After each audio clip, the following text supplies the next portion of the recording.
Today's program is talking to children about race and racism, and we've got our featured expert speakers today, Stephanie Irby, Coard, and Laura Gonzalez, and I'll tell you a little bit more about them in just a moment. My name is Christine Murray. I'm the director of the Center for Youth, Family, and Community Partnerships at UNC Greensboro, as well as the director for the Healthy Relationships Initiative. And the Healthy Relationships Initiative, along with the Guilford County Partnership for Children, are bringing you this program today. On the next slide, I've got a couple points about the Healthy Relationships Initiative for those who aren't familiar. Our initiative is a partnership between the Phillips Foundation and the University of North Carolina at Greensboro. And our mission is to promote happy, healthy, and safe relationships of all kinds. And we invite you to check out our website at healthyrelationshipsinitiative.org or connect with us on social media at Healthy Relationships Initiative to learn more about other upcoming programs and also tap into all of the free resources we have for all kinds of relationships, whether it's couples, parenting, families, even workplace relationships and friendships. So now I'm going to introduce to you Lumisha Staten, and she's going to tell you a little bit about the Guilford County Partnership for Children. Thank you, Christine, and good morning, everyone. We are so excited to have all of you joining us this morning for our discussion. And again, we do apologize for the delay, but we are so very excited to have our guest speakers this morning as they will talk to us about a wonderful topic.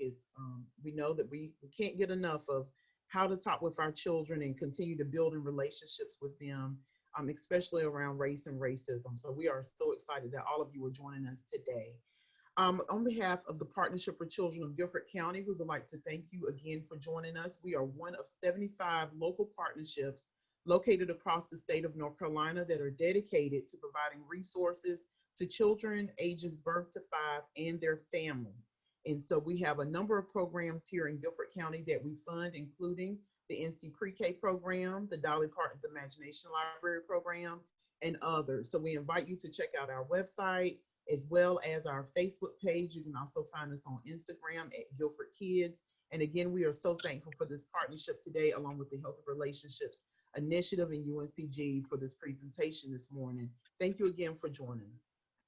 All right, thanks, Lumisha. And I have the honor of introducing our featured experts and speakers for our program today. Just to give an overview of what the program is going to look like, Laura and Stephanie will be sharing some information for you. Later on, we're going to talk about some specific scenarios, especially types of scenarios that families or parents might encounter around talking with children about race and racism. And we also invite your questions. So if you're joining us live, whether you're in Zoom or if you're on Facebook, please feel free to share your comments. We've got people who are monitoring the chat room and the comment sections on Facebook. And we'll have some time at the end to share those questions with our speakers. So I do want to go ahead and introduce our speakers, Dr. Stephanie Irby Coard and Laura Gonzalez.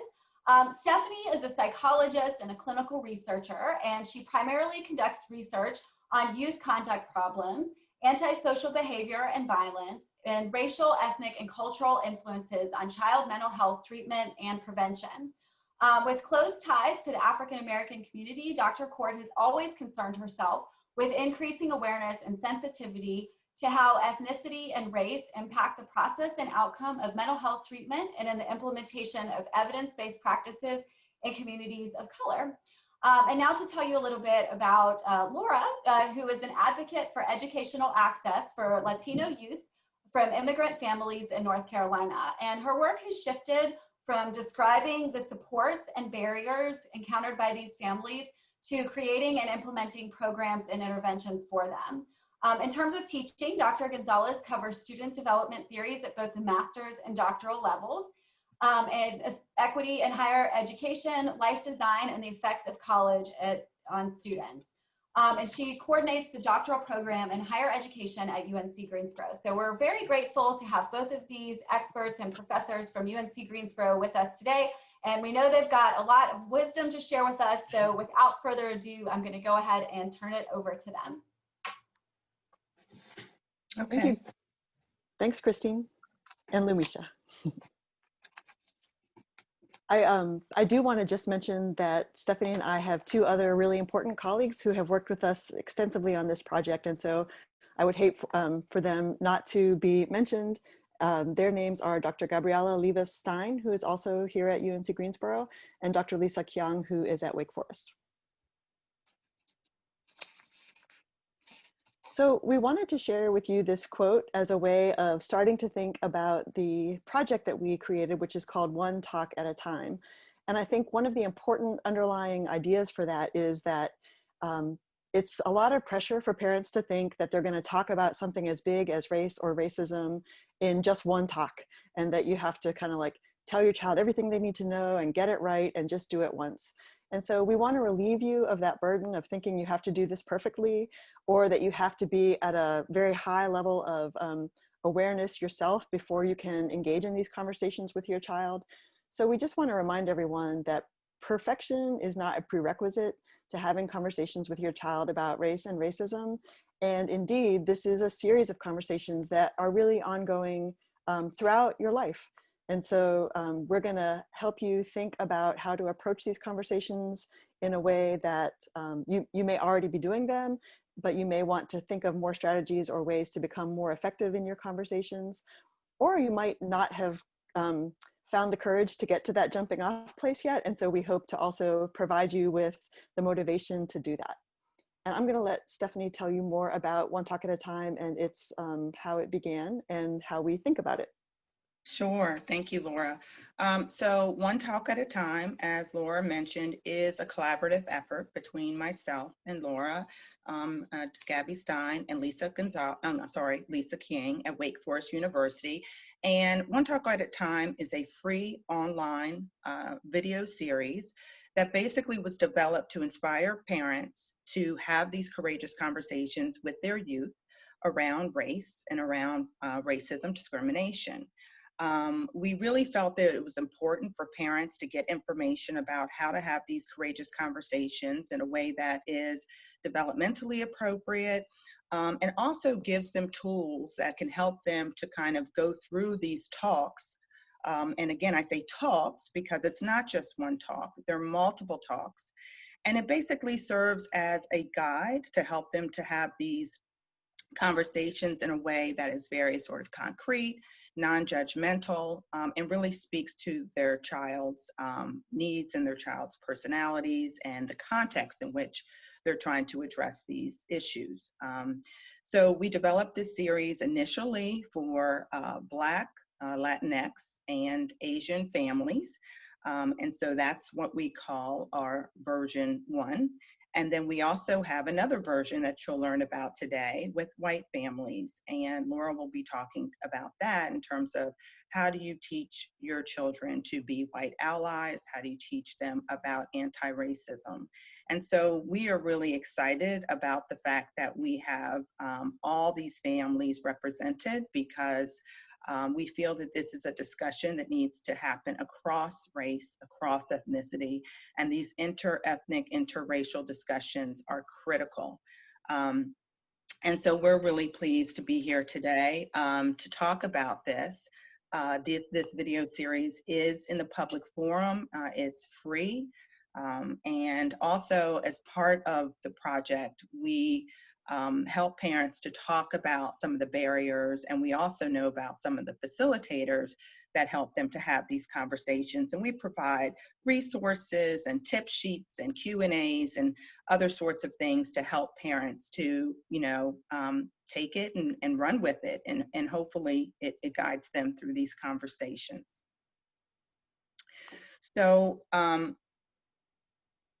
So I guess I'm going to start, Laura, with Ready, Set, Talk. Okay. Yeah. So one of the ways in which, one of the purposes of this video series, again, was to help parents, guide them through having these conversations with their children. And we developed a strategy that we felt works and helps parents to move through these conversations in a way that is intentional, purposeful, non-judgmental, concrete. And we call it Ready, Set, Talk. And so Ready, Set, Talk, we're going to go through these steps. The work that I do is primarily with African American Black parents, but Laura will talk more about how this strategy applies in the work that she's doing, the video series with white families. So when we talk about ready, we're basically talking about getting parents to be prepared in advance for having these conversations. It's a time for parents to sort of be very conscious and mindful about what they're about to partake in and what their goals are for these conversations. I think that the main thing with Ready, Set, Talk and this ready piece is to be intentional, to really be thoughtful about how you want to have these conversations. So you want to think about the process, you want to think about how you want to start the process, how you want to have these conversations with your child. You want to think about the message that you want to convey to the child. What is your intent? And then you also want to think about what are the things that is making this difficult for me in the moment. So what are the barriers or what is it that's making this hard for me? And really taking stock of your sort of conscious emotional state at this time.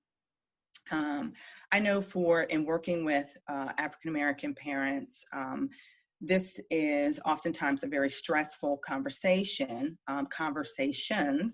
because they are also dealing with their own stress and reactions to these experiences. So one of the things that in talking and working with Black families around Ready, Set, Talk is for them to be very mindful of their stuff versus what they want to convey to their youth.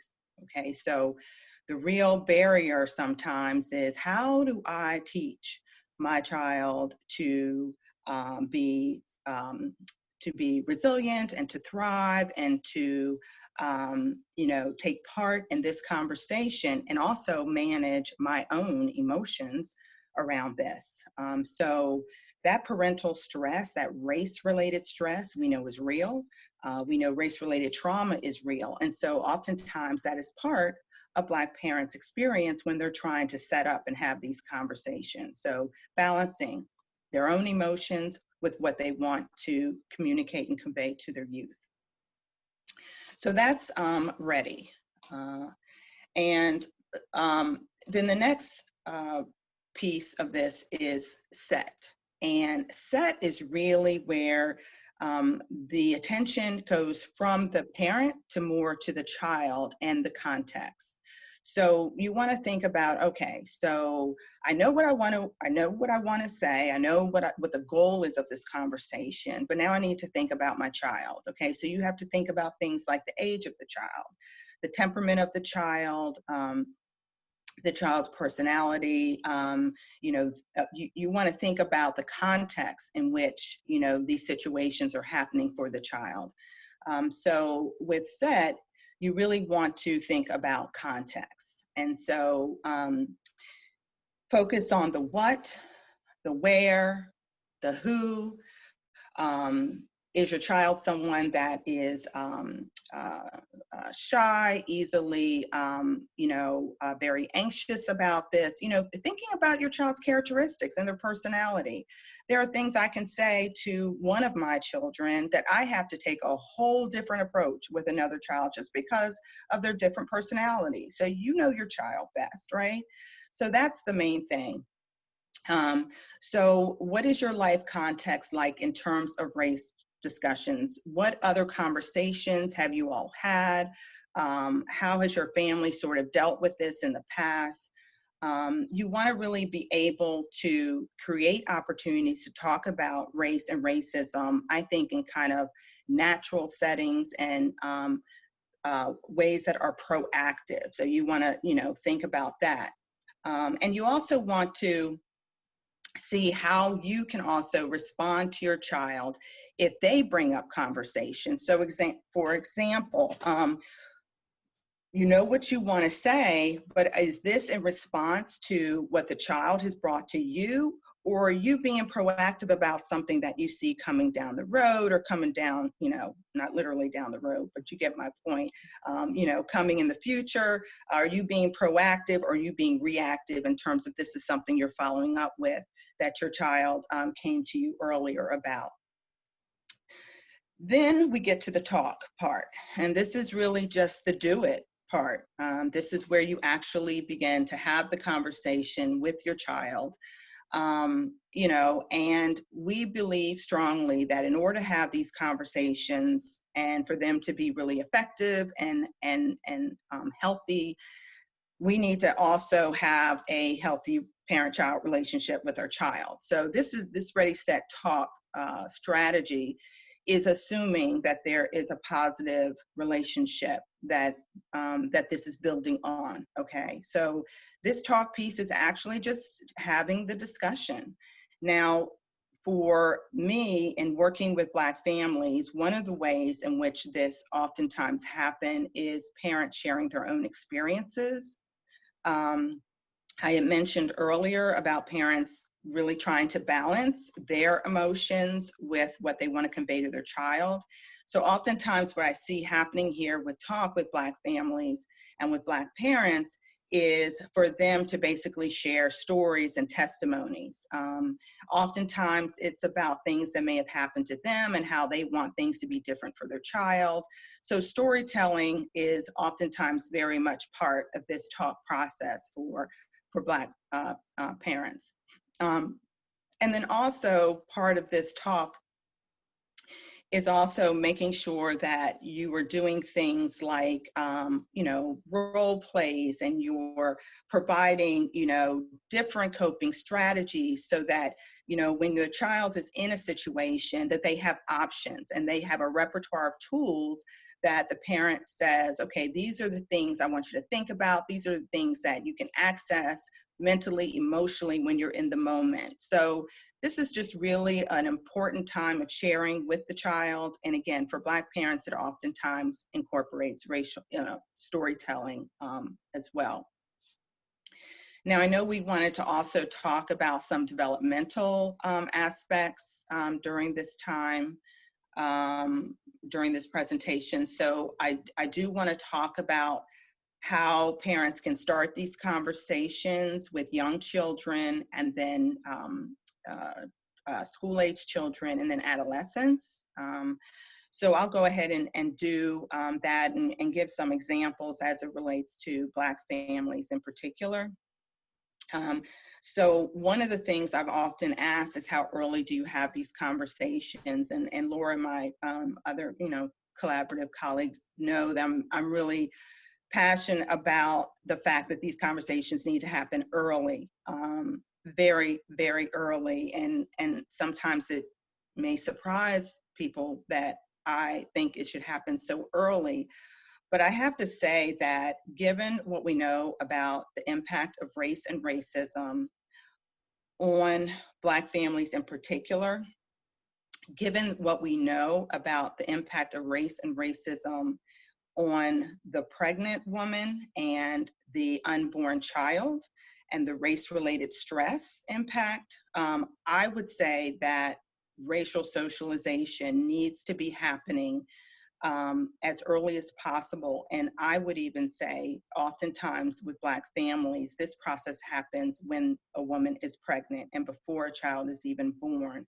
And I say that because there are ways in which mothers can, you know, soothe themselves and can also impart messages into, you know, onto their, you know, unborn child, just like, you know, all parents do. But these messages are messages that are about their hopes and their dreams for their child, and you know, things that are soothing. And this is something that I see Black parents and Black mothers do to soothe themselves and also to prepare their unborn child for coming into this world. So it's, you know, it's very much about being mindful and being very sort of soothing, because we know the impact stress has on an unborn child, and race-related stress is no different. So, but with that said, we can have these conversations with kids early on. And oftentimes what I tell my parents is that when they're real young, the real focus is cultural pride messages. You really want children to feel good about who they are, about what they look like.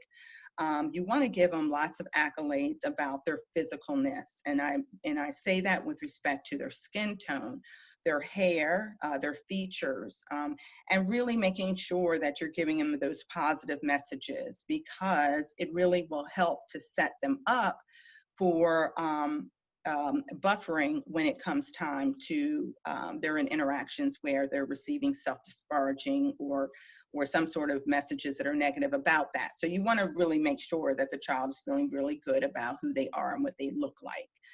You can also be imparting these cultural pride messages that focus on their history and giving them exposure to different things and places, and really making sure that they feel good in their own skin. And so we know from 0 to 5, those cultural pride messages are really primary and very important. Then when the child begins to get a little older, say 5 to 12, and I know that's a big span there, but I guess the point is when the child starts entering into school, those messages become even more important because they are beginning to interact more with other kids. They are seeing much more diversity in terms of children. And children are also have minds of their own, and they're saying things that are not necessarily very nice. So, so you see how those cultural pride messages really kick in for those exchanges and interactions with youth that don't look like them and peers, and we know that peers and friends aren't always very nice to one another. So it's really important that you continue to have these cultural pride messages, but also parents need to be prepared for responding to these interactions and conflicts that oftentimes arise during this time period, especially within the school context. So the messages are cultural pride, but they're also starting as the child starts getting a little older, and actually it's really dependent on what situations the child is also putting forward and bringing forward to the parent.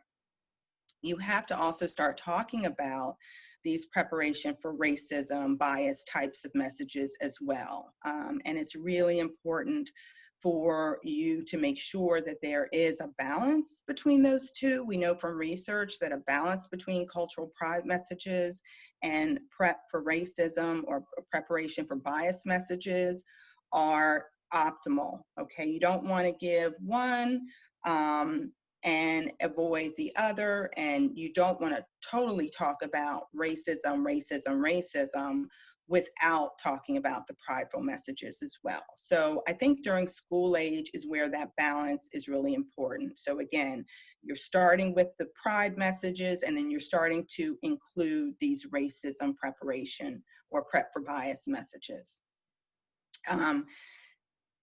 The difficult thing is with Black families is that oftentimes the racial interactions and the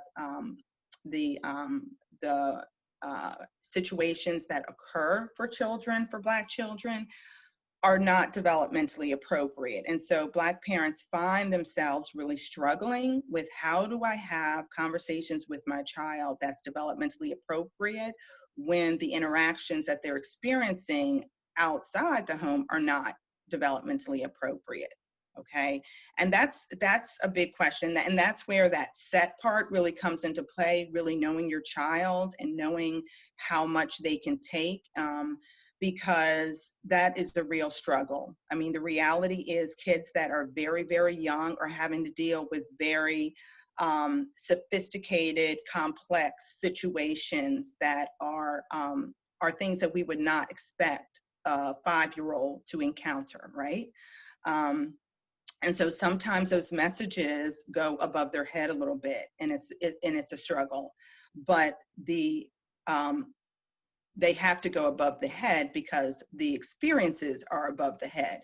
And what I tell parents is, I'd rather you talk about it and give meaning to what is going on, as opposed to you just letting them make meaning of themselves. So for example, oftentimes you have young children who have witnessed racial profiling, have been in the car when a father, a brother, uncle has been pulled over by police and has been treated in a way that has been very disrespectful and hurtful.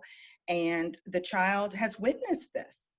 They're 5 years old and they're witnessing this. And so that is a situation that you wouldn't expect your child to encounter, but it happens all the time. There are times when a child who is 3 is on the playground and they're being told by an adult, you can't play with my child because of your skin, because you're Black. Or they will hear adults making negative racial comments in the context of play. So these are things that are happening in our environment. And so one of the things that we really struggle with is, how do I help the child make sense of this when it's something that is totally above their age level? And sometimes these things are happening to them from people who are adults and authority figures that are supposed to be there to protect them. And so that's just really difficult. And I think that that is that's something that, you know, parents really struggle with. But when the child is an adolescent and a teen, I think these conversations become very, very difficult, but important, because adolescents are seeing themselves in many of these situations that they are viewing on television and that they are hearing and seeing on social media. Okay, so you have adolescents who, while at one point, developmentally and cognitively, they're able to have these difficult conversations in a more real and raw manner, okay? Because they can think more abstractly, so they're able to really have deep conversations. But they're also at a point where they are trying to learn about who they are. Their identity is fragile and developing, and they are oftentimes aligning themselves with some of the people that they see who are targets of this, if they themselves aren't targets, right, at the moment. So it's a really delicate balance. And one of the things that parents really struggle with at this time, is honestly just not even wanting them to partake in activities that are developmentally appropriate, because they fear that something that is very sort of normal and fun and expected can turn ugly. So you have parents that are afraid to let their child go to a homecoming game or a party or some sort of gathering with friends. I mean, things that are just, you know, activities that adolescents want to do and should do. But there's a lot of angst because they're worried about, well, what are you wearing? What are you going to be doing? Who's going to be there? And there's a lot of anxiety and stress around that because, again, there have been many incidences where Black youth persons, adults, women, men, have been doing normal, regular day activities and have not come home. And that's the reality.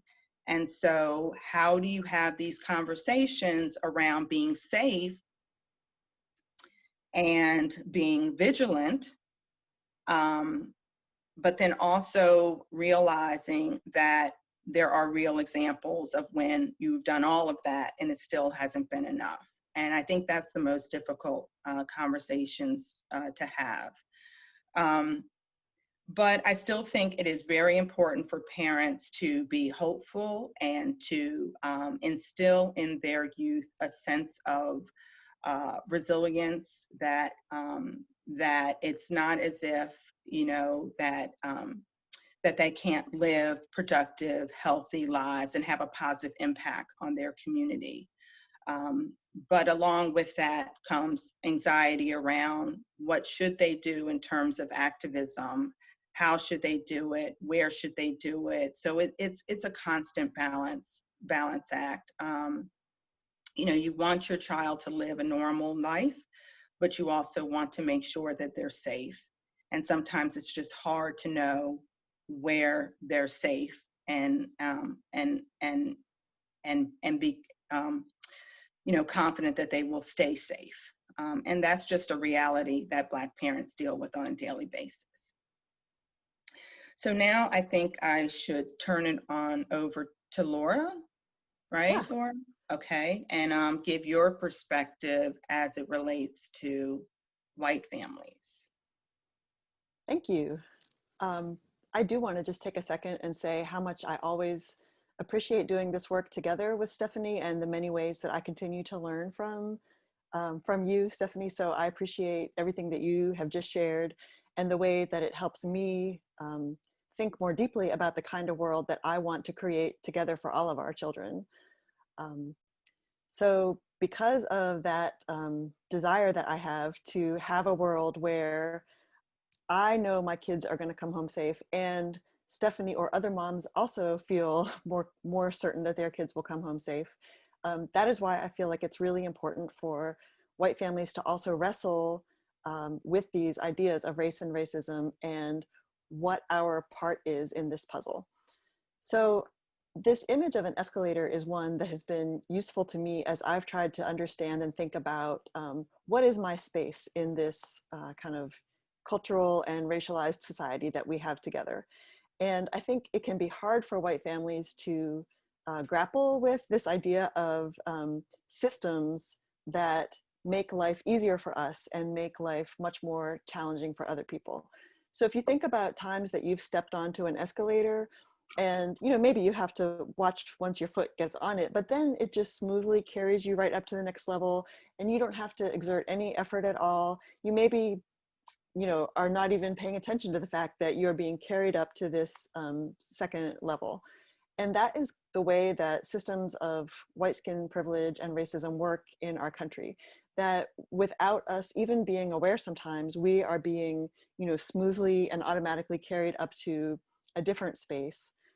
And that that privilege that we are receiving means that there are other families who are not being carried up in the same way automatically, and in fact maybe are searching for the stairs or trying to figure out where is the way that I can also rise up.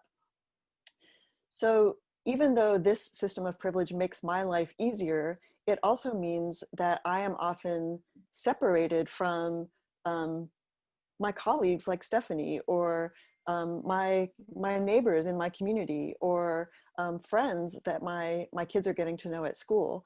So the system of white privilege also sometimes creates a bubble around white families, such that we're not always aware of what's happening on the first floor, since the system has whisked us on up to the second floor.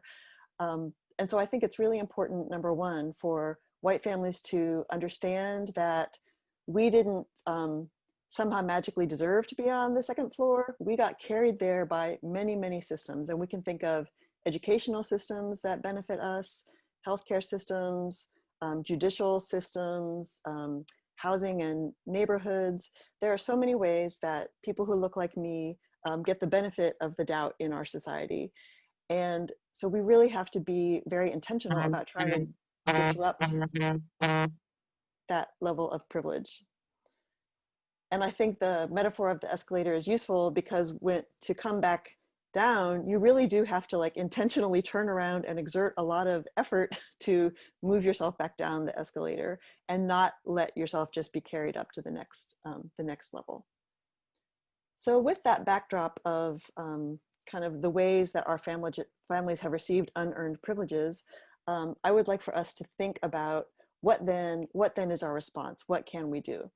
So for families with younger kids, I think the first step is trying to make sure that you get outside of a whitewashed bubble, if that's where your life happens to have landed. So, checking out your neighborhood, your kids' school, your workplace, the people that they interact with on a daily basis. If all of those people look the same as you, then your child is getting a skewed version of what our world is, because our world is a place that has racial and cultural difference that is a wonderful source of richness. And so helping your kids just get some exposure to that difference in a way that celebrates it and normalizes it and lets them know that this is the way the world is, that it is not an accurate view of the world if I think everyone looks like me. It is an accurate view of the world if I understand that people come in many skin tones, many sizes, many walks of life, many backgrounds. And so thinking about, for example, what are the books my kids are reading? Who are the friends my kids are playing with? What do they see when they watch videos or TV shows or movies?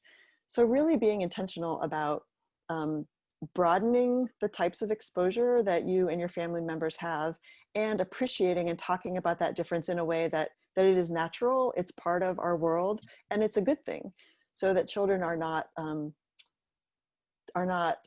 disturbed by or put off by difference, but welcoming of difference. Then when we get to school-age children, I think having those conversations, as Stephanie said, that can be a little bit more detailed in terms of, what do they notice? So kids are really good at seeing when things are fair and unfair.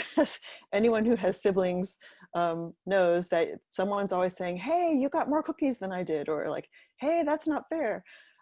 So harnessing their ability to notice when things are unfair and helping them think about the ways that that escalator has contributed to the inequalities they might see.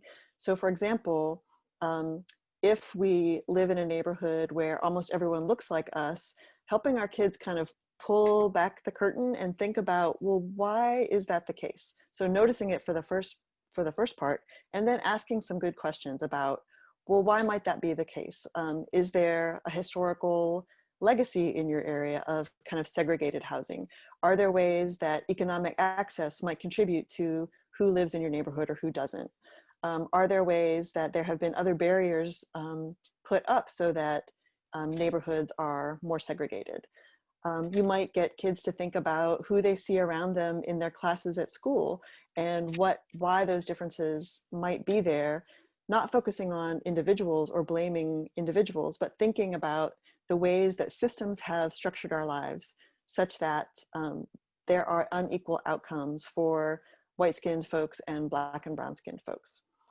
So helping kids, again, to notice, because we all live in this world where racist messages and stereotypes and inaccurate information about other groups are just all around us constantly. And so it's not if they will learn those racist messages, it is when they will learn it, and then how the adults in their lives will help them bat down those inaccurate understandings of other people. So being vigilant to things that our kids might say that might represent inaccurate information about other groups, and to help them examine, oh, well, where did you hear that? Where did you learn about that? And well, let's think together, is that really true? Is that always the case? Can we think of other examples that help us dispute that inaccurate information? And again, I think we, as Stephanie said, like part of having these courageous and honest conversations with our kids could mean that sometimes it's a little bit uncomfortable, or sometimes we have to talk about things that are a little bit troubling.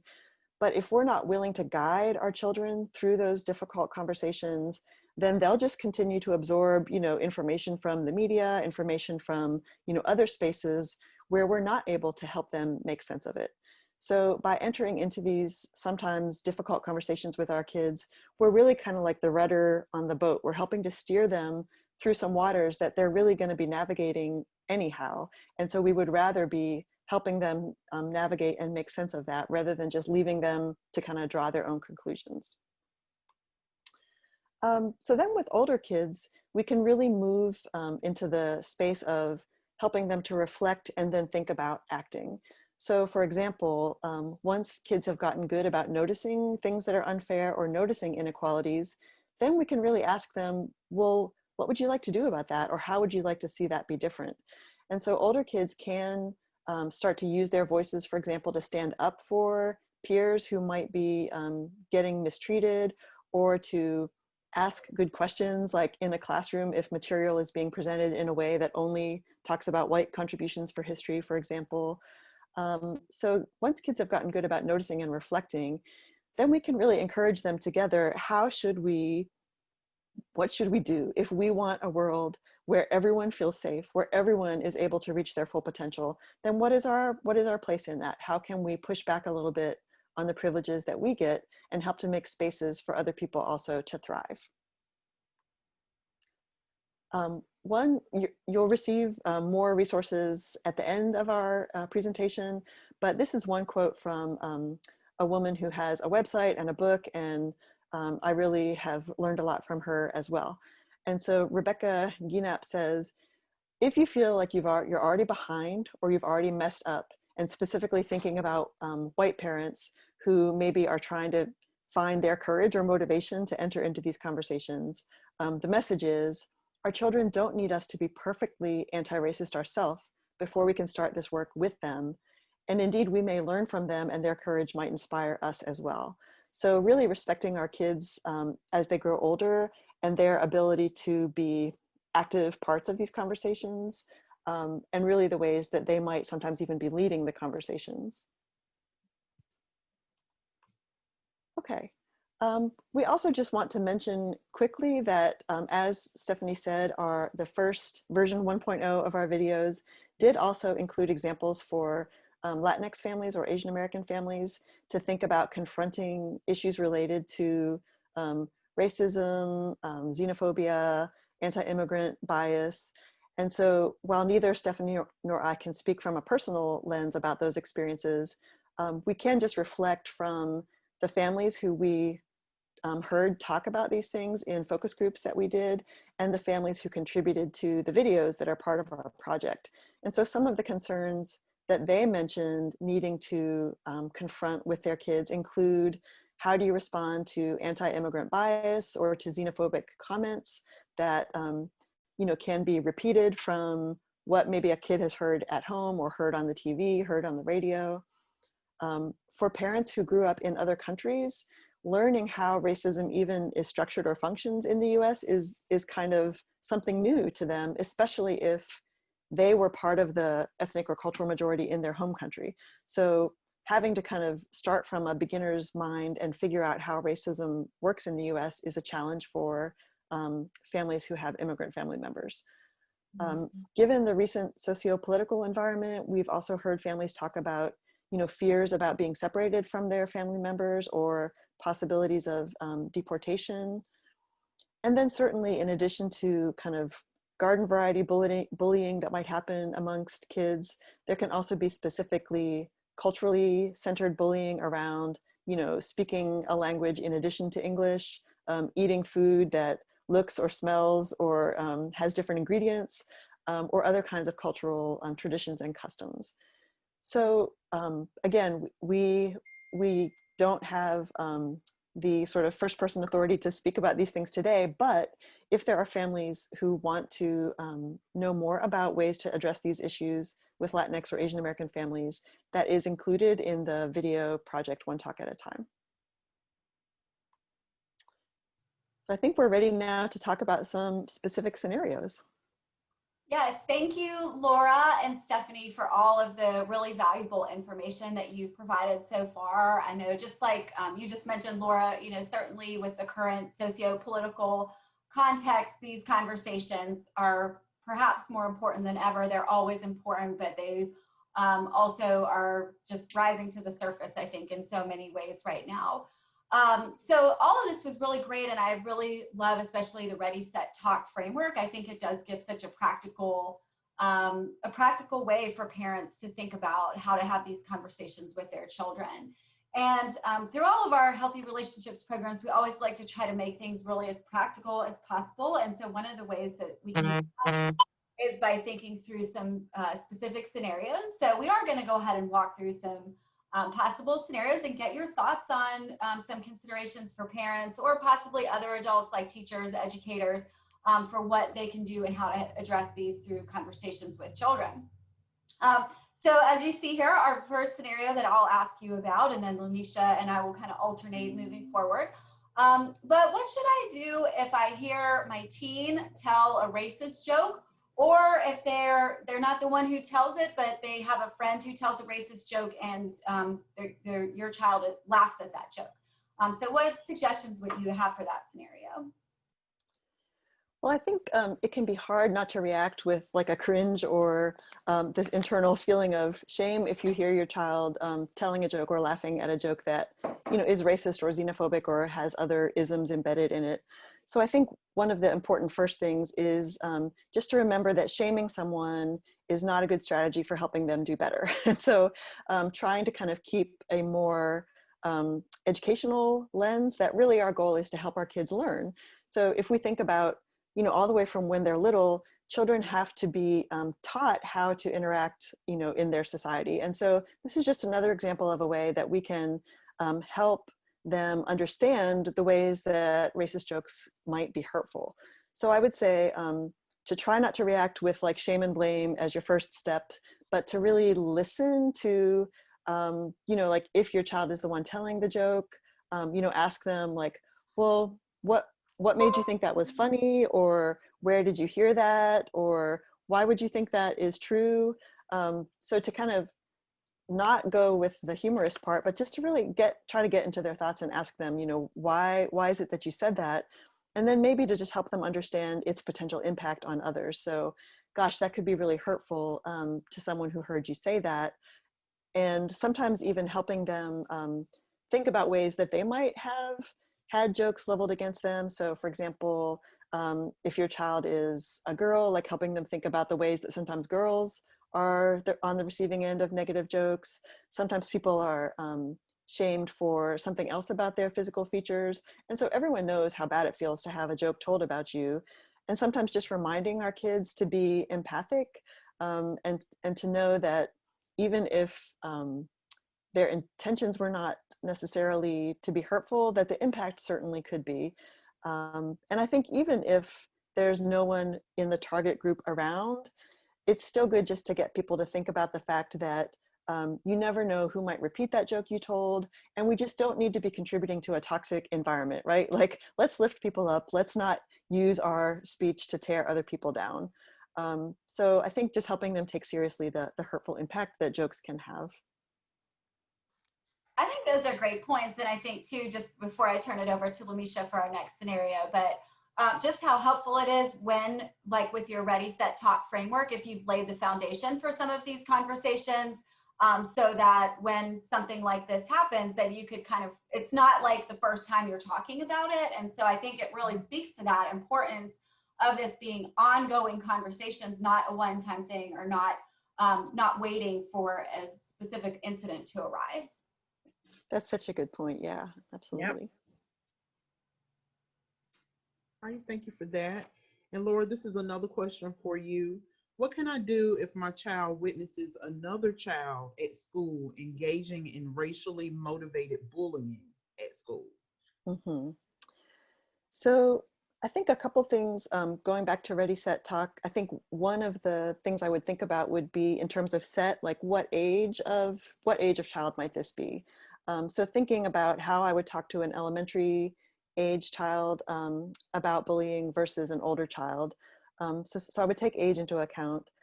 And then I would also think about, bullying can be verbal, bullying can be physical. So kind of what level of bullying did the child witness? Because if it's physical bullying, I think keeping safe is really an important consideration. So if your child witnesses, let's say, physical bullying and is upset by that. So if that's a friend of theirs, or if they just know that that's not the right way to treat somebody else and that is upsetting to them, I think you can help them think, for example, about is there a way that you could safely stand in solidarity with that child who is getting bullied? So that might even just be like standing near them and saying to them like, hey, I'm here, you're not alone. So to kind of be in support of the person who's being targeted by the bullying, if you can do that being safe. I think it's also important to remind kids that they can get help. So, look for responsible adults in the area who might be able to come and intervene. And I know sometimes kids are reluctant to involve teachers or to be seen as like snitching on a situation. But I think just reminding them that like the important thing here is we don't want someone else to get hurt. And so if that involves, asking a teacher to come over and help in the situation, then that's important. you know, it could also be for older kids that they might have some tools to use as far as like using humor to kind of distract the person who's engaged in the bullying, to kind of like draw their attention elsewhere and away from the person who's the target of the bullying. But I think one important thing to emphasize, especially for older kids, is that if you just stand there silently and say or do nothing, it could be interpreted as agreeing with the bullying or being complicit in the bullying. And so I think finding a way to like show allyship to the target of bullying, or find a way to like distract or limit the behavior of the bully, but to do so keeping safety in mind. Thank you. So our next scenario then is, what do I do when my child asks why their skin color is different from their friend and why they're treated differently because of it? Okay, that is a very common question, very common experience of African American Black youth. I've had to deal with it myself as a parent, and I'm going to assume that this is a younger child asking this question. And there are many times where kids are confronted with other kids being told that their skin is dirty, for example. Or, you know, why is your skin like that? Don't touch me, those sorts of things. You know, what I encourage parents to do, and again, going back to those cultural pride messages, this is why those cultural pride messages are so important, because when these interactions happen, these statements come about, that child has already been indoctrinated with a sense of pride in who they are and what they look like. Okay, so my hope is that when that child is confronted in that way, that they will be able to say things like, because God created me that way, because my parents' skin looks like this, because my skin is sun-kissed. You know, the sun has kissed my skin. I remember having discussions with my girls in particular, giving them different sort of play comebacks rather, and ways in which that they could, you know, express themselves. I remember one daughter who wanted to be Annie in a play, and one of the young girls told her she couldn't be Annie in the play because Annie wasn't Black and her skin was black and dirty. But my daughter told me this after the fact, but in the moment, my daughter told her, I can be anything I want to be because my mom and my dad told me so. And that was it. So again, that's why those cultural pride messages that focus on features and the physicalness of us is important for young children, because they need to be able to, to confront those comments and come back with statements of affirming statements about who they are. Yeah. Yeah, those are great points. And I think too, like you mentioned, like really the age of the child and just, you know, kind of really thinking through what's the context for a comment like that. Like with very young children, they have just a lot of curiosities and ask questions, and there may or may not be any, you know, ill intent behind some questions. And so as a parent, how you respond to some of those questions would have a big impact on, I think, how the child thinks about it and how safe they feel in asking those questions. But of course, it is very different with just a curiosity type question versus a question that has some harmful or mean-spirited or the racist kind of intention behind it. Right. Being told your skin is dirty versus why does your skin look like that are two very different things. And so I think it's important for kids to understand, young kids to understand, that their skin is there because that was an intentional way in which they were created, and they should feel good about that. And that it's not, you know, dirty. It's not something that should be, you know, us being someone to be scared of. But then looking for, you know, language and giving them the verbiage to affirm what they look like. And this involves their hair, it involves their facial features, it involves their skin color. But you're right, because kids are curious. They're really curious. And I think too, and what one last thing I'll add too, and you might have other thoughts, or Lumisha has the next scenario, but I think sometimes parents, I can say this for myself as a parent, you know, sometimes my kids will ask me things and I do interpret it through a certain lens. And that might lead me to, you know, ramble on and on and on about it and possibly give, you know, way more detail than what they're asking. Or, you know, sometimes parents, if they're super uncomfortable, they just try to shut the conversation down, change the subject, you know. So that's where I think especially your, you know, readiness piece of your framework here is really helpful, so that if you are thinking about this, learning about it, and just sort of preparing, that difficult conversations about all kinds of things are going to come up in parenting. You know, you bring up such a good point, because I've had parents to say the same thing. They start making it about race or getting into these deep conversations, and that wasn't the child's intention at all. And I think about things like, you know, when you have a young child or school-age child that says, John is my boyfriend. Your boyfriend? What do you mean your boyfriend? And then you start getting upset about the fact that it's a boyfriend. But then if you just simply ask her, well, what does being a boyfriend mean to you? Oh, well, he just carried my books. Oh, cool. Okay. And then you can go.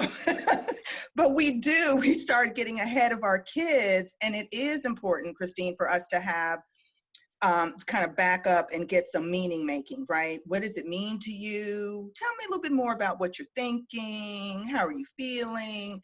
And then that can help. And that's all part of that set. That's a wonderful point. I just want to say, you know, even as an adult now, I had that experience in middle school of being told that my skin was dirty. And I remember having that conversation with my mom, you know, when my parents had me, they were in their 40s. And so my parents were older. But I remember sitting down with my mom about it and us having a conversation about that experience. And she said exactly what you said, Dr. Coard. You know, you're beautiful. You know, God made you the way you are. We don't regret you. You know, I had you, so you're beautiful. You know, you came from me and your dad. And, you know, just that affirmation, like you said, and I saw someone said in the comments that affirmations are so powerful. And, you know, in my 40s now, but I still remember that, you know, even just saying it, I don't think I've ever said it out loud. But just remembering that experience was traumatic. You know, not that, you know, I had another experience in elementary school that was similar, but that's something that's still there even after all of these years, you know, and, you know, I really take that to heart. And, you know, if I were to have children, that would be the same conversation I would, you know, have to have with my child.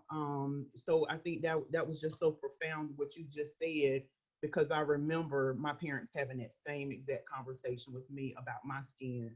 And, you know, you have nothing to be ashamed of. You know, you're loved, you're cared for, and we had you. So just wanted to and thank with you hair as well, Absolutely. as well. And, yes. you know, a lot of kids are curious and want to touch, and, you know, it's like, you know, sometimes the child may feel they're on exhibit, you know, Absolutely. because, and I remember, you know, why is your hair like that? Why does it stand up like that? And, you know, I would tell my child to say things like, because, you know, it allows me to do different things with my hair. You know, I can have different styles and put different things in it. And, you know, I mean, there are these comebacks that you have to give your child so that they have things that they can say and a repertoire of tools to use in the moment.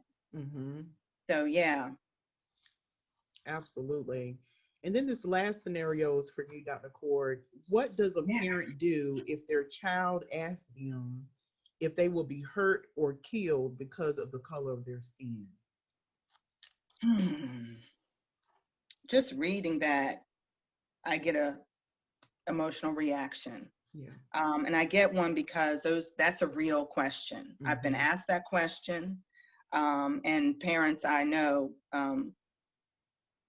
experience this too. So I'm going to assume that this is an older child, but not necessarily. You know, again, developmentally, I got to, you know, it's important for I think a parent to kind of get a sense of where that question is coming from. Okay, did they just view something?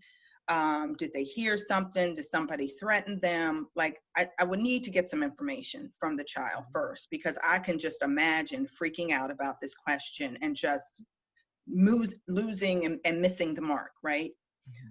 So, but I think particularly for a younger child, you know, I would really have to stress the fact that that they will be safe, that you know, whoever the powers that be, I don't know the context, but I think affirming the fact that they will be safe is important, and that, you know, nothing will happen to them, that that they are in, you know, that they are safe. And again, I'm assuming that this is a younger child who may have seen something, but I think it's important for younger children for you to make sure that they feel secure.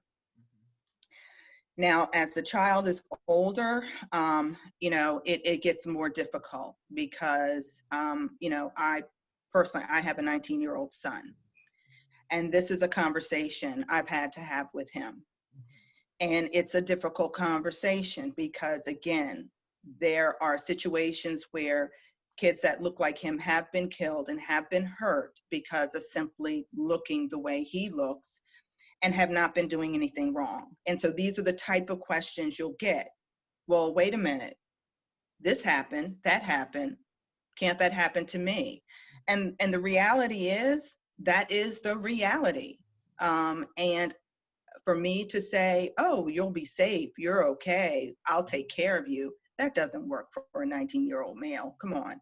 So, so what I really have to do is have a conversation really about the fact that that is a reality, and it's a very sad reality. And I've also had to talk with my son about the fact that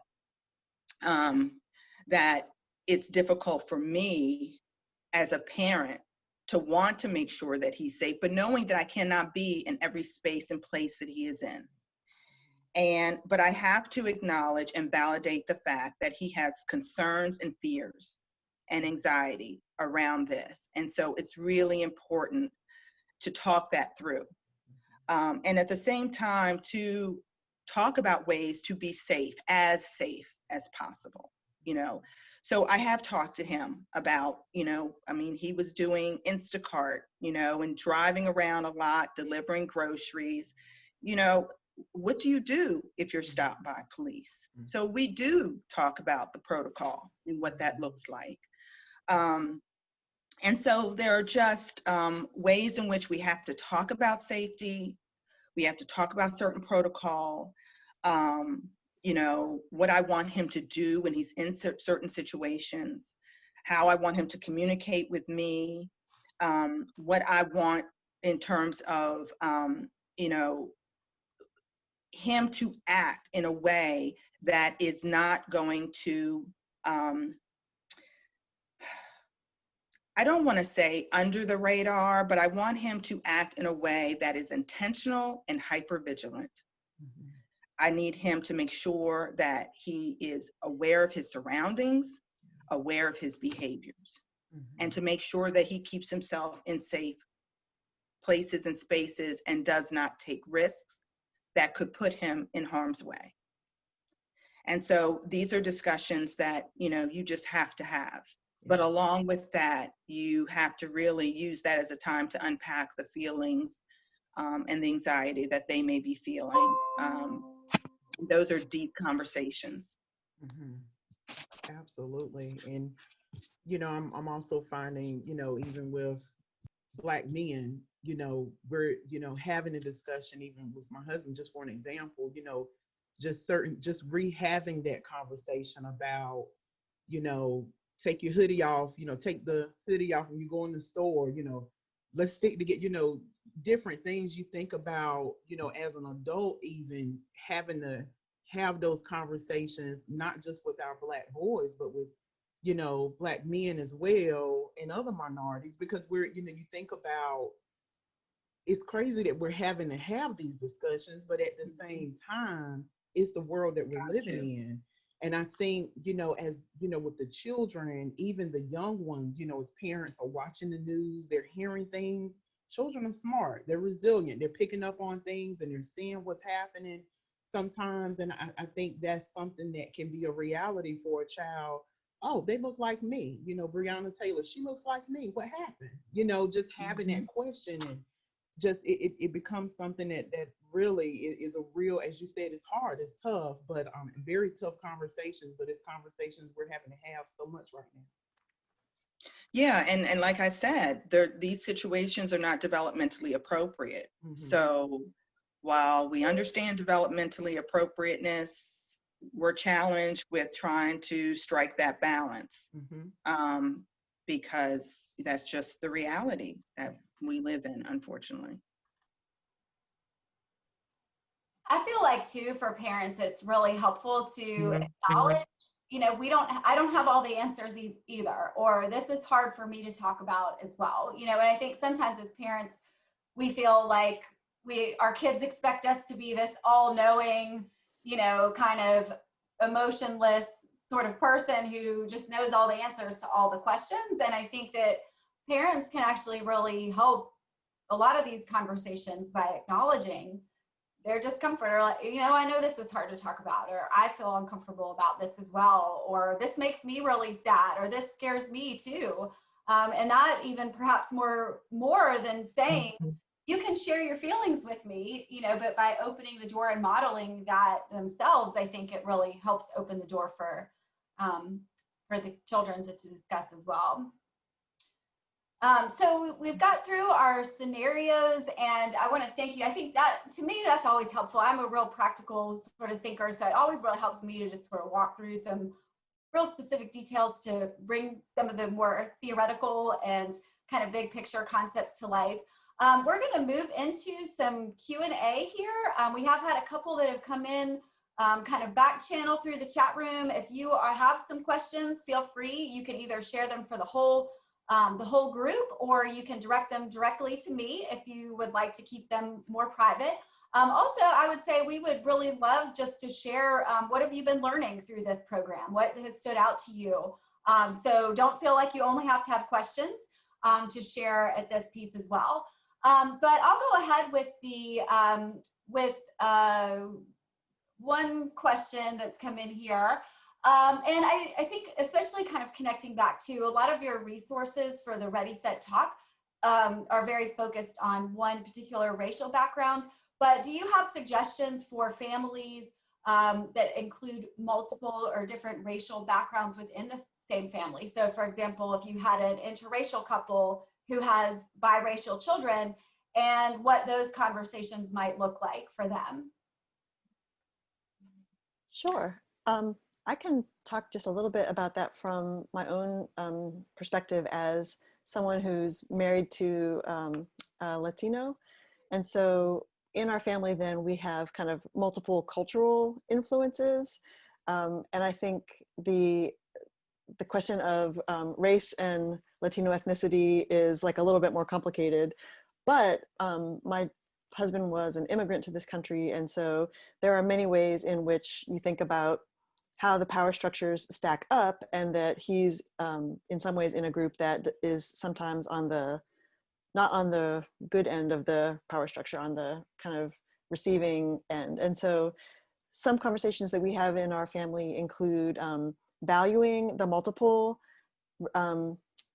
cultural, racial, and ethnic influences that are present in our family, and seeing and noticing the ways those are different. So again, a way to like celebrate differences and appreciate the strengths of different ways of doing and being.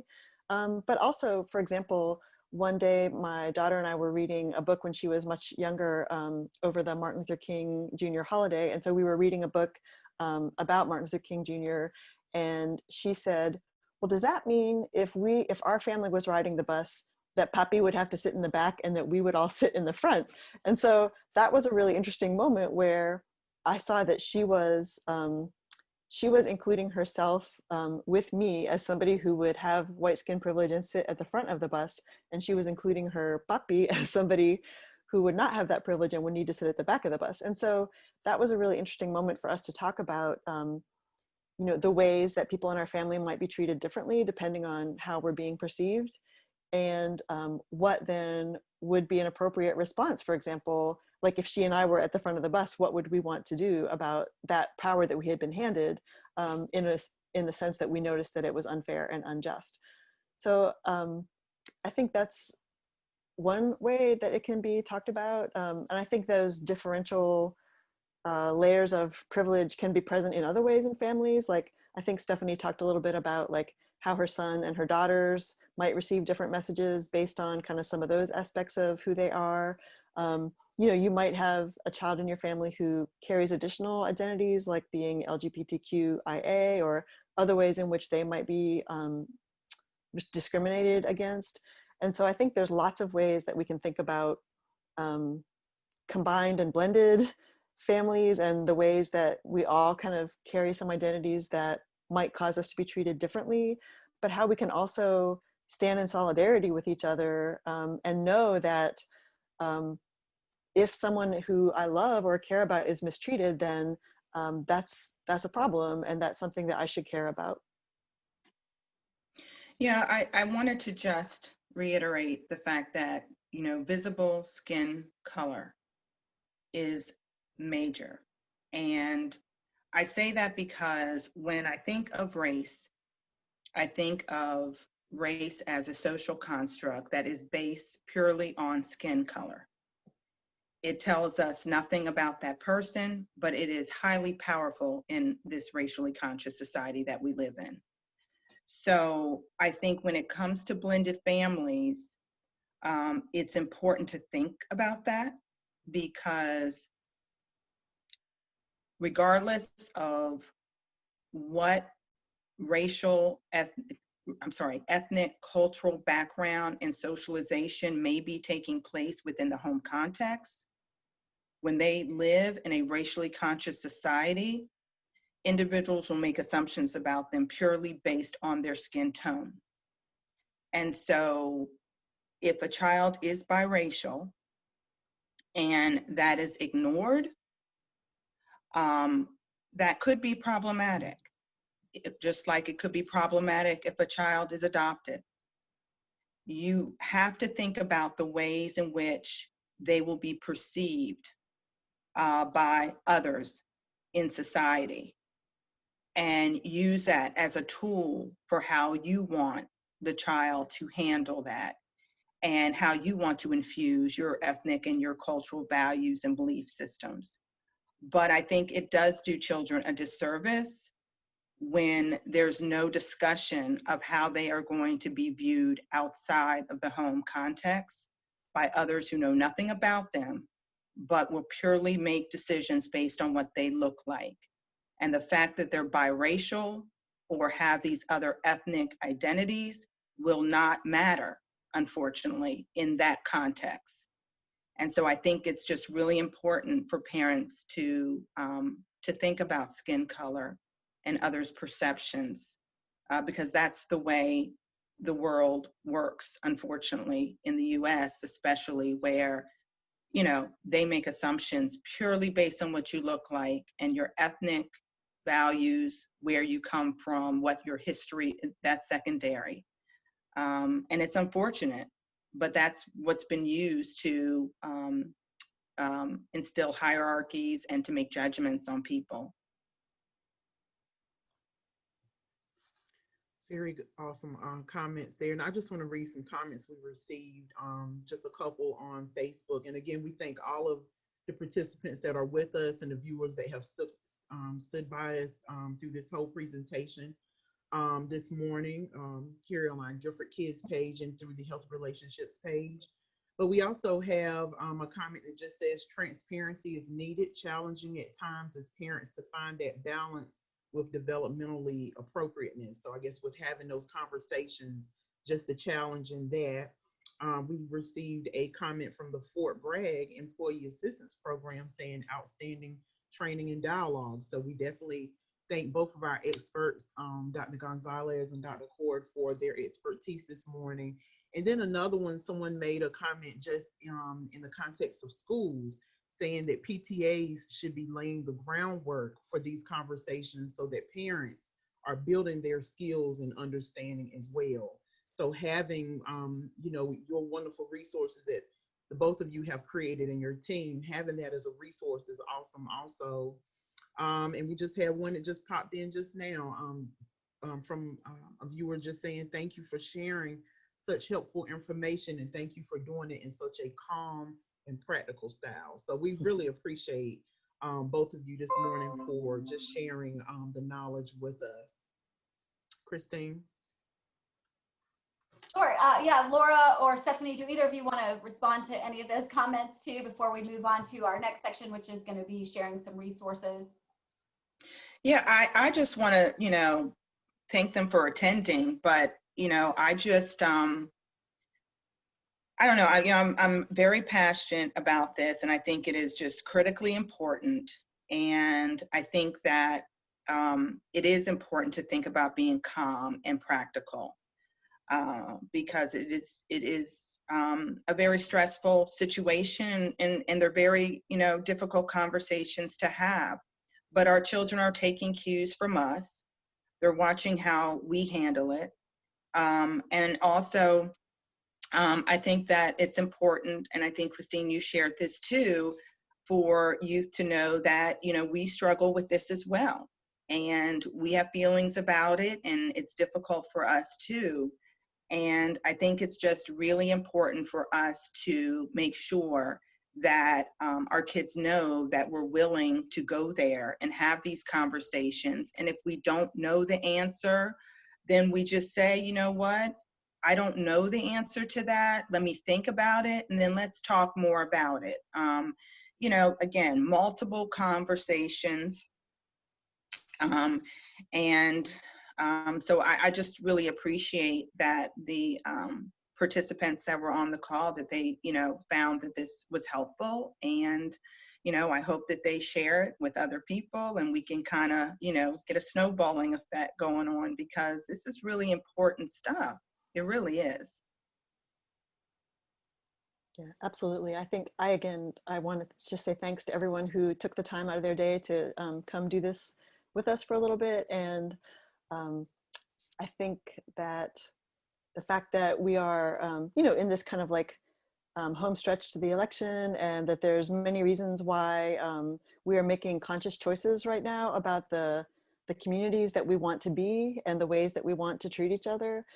So I just really appreciate everyone who consciously decided to gather some new tools or improve their ability to be a caring, productive member of their community. Thank you. And actually, I just got a comment, and I think I'm going to use it as a segue to our last segment here is really going to be talking about some resources that we all have to share, or some other tools for follow-up. Because again, this is not a one-time conversation. It's great to come to a one-time conversation, but these need to be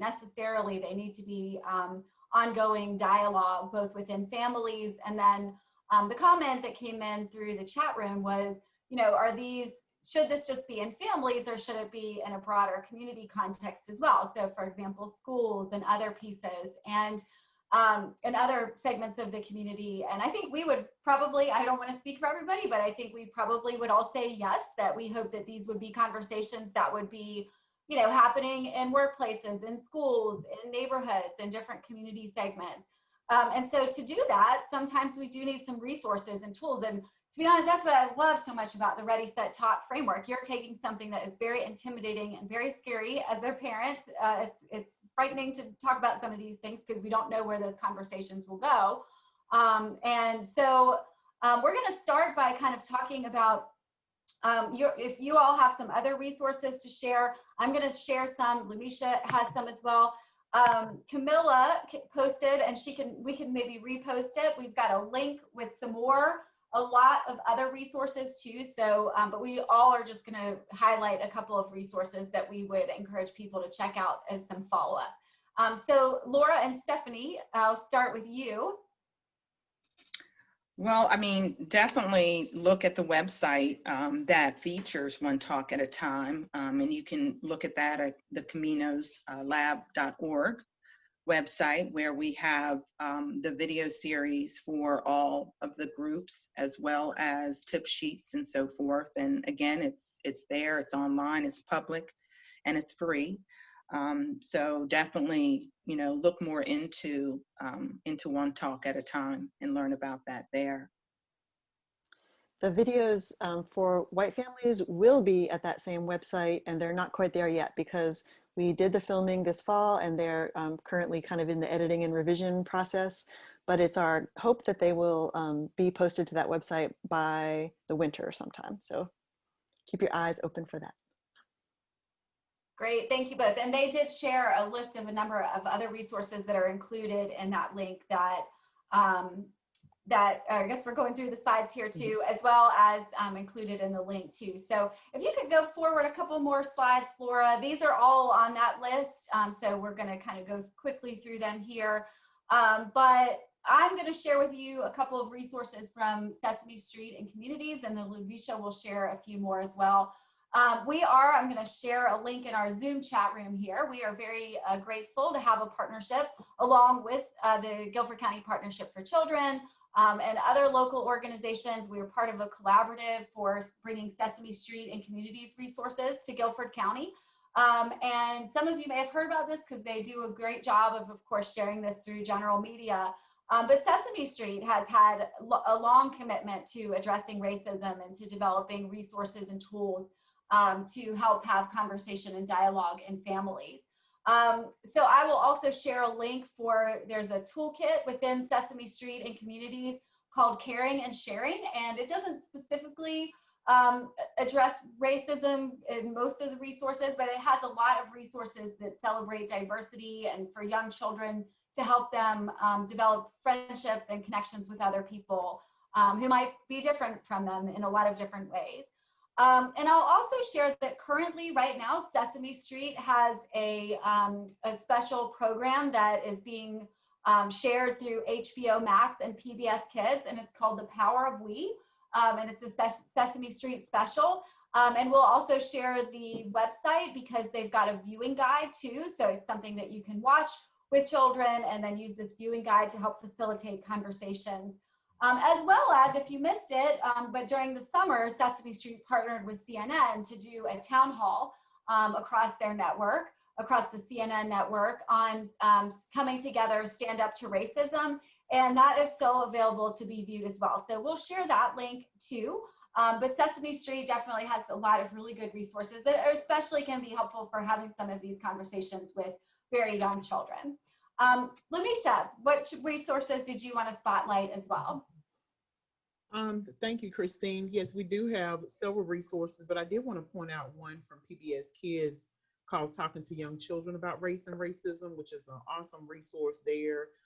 If you visit the pbs.org website, you will see some information there as well, including from Kids Help, Parents Magazine, healthychildren.org.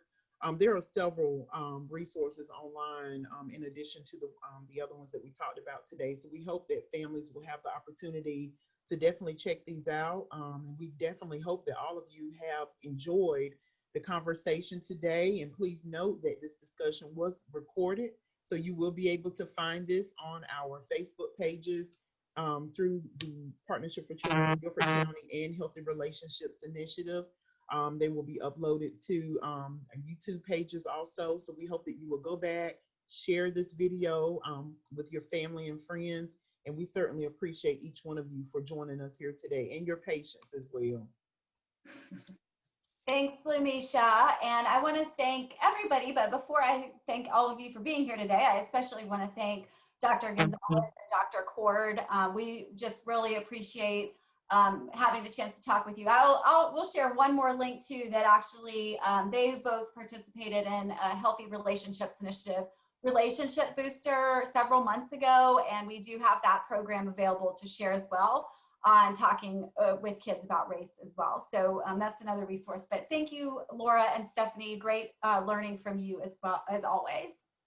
Thank you. It's always a pleasure. Laura and I love doing this with you. We do. We appreciate your work. Probably will not be the last time. We'll be inviting you to partner on something because we really enjoy working with you as well.